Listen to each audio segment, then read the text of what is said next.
എനിക്ക് ഭാഷാപരമായി പരിമിതികളുള്ള ആളാണ് ഞാൻ ഭാഷാപരമായി മെച്ചപ്പെടുത്തേണ്ട ആളാണ്. അത് ഞാൻ തിരിച്ചറിയുന്ന ആളാണ്. ഇപ്പോഴെങ്കിലും നിനക്ക് മനസ്സിലായല്ലോ. എന്റെ ഭാഷയുടെ പരിമിതി എന്റെ പ്രവർത്തനങ്ങളെ ബാധിക്കരുത് എന്ന് ഉറച്ചു വിശ്വസിക്കുന്ന ഒരാളാണ്. എന്റെ ഭാഷാപരമായ പരിമിതിയെ, ഇംഗ്ലീഷിലെ പരിമിതിയെ ഊന്നിക്കൊണ്ട് ട്രോളുന്നവരോട് എനിക്ക് ഒരു വിരോധമില്ല. അത് മെച്ചപ്പെടുത്താൻ ഇനിയും ശ്രമിക്കും എന്നാണ് എനിക്ക് അവർക്കുൾപ്പെടെ കൊടുക്കാനുള്ള ഉറപ്പ്.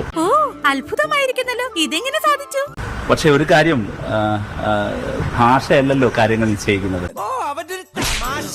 ഞാന് എന്റെ ഭാഷ മെച്ചപ്പെടുന്നവരെ കാത്തിരുന്നെങ്കിൽ എനിക്ക് ഹരിയാനയിലെ നൂഹിലേക്ക് എനിക്ക് എത്തിച്ചേരാൻ കഴിയില്ലായിരുന്നു. ഈ മണിപ്പൂരിലേക്ക് പോകാൻ പറയുമ്പോൾ മണിപ്പൂരിലെ ജനങ്ങളുടെ അരികിലേക്ക് പോകാൻ ഞാൻ ഭാഷ മെച്ചപ്പെടുത്തിയിട്ട് പോകാൻ എന്ന് കരുതി ഇരിക്കാൻ കഴിയില്ല. അധികമൊന്നുമില്ല, 2-3 പിരി എവിടെ കളിയൊക്കെ. എന്റെ ഭാഷ മനസ്സിലാക്കാൻ അവർക്കും പ്രയാസം ഉണ്ടായിരുന്നില്ല. ഇംഗ്ലീഷൊന്നും അറിയാത്ത മനുഷ്യരാണ് അവര്.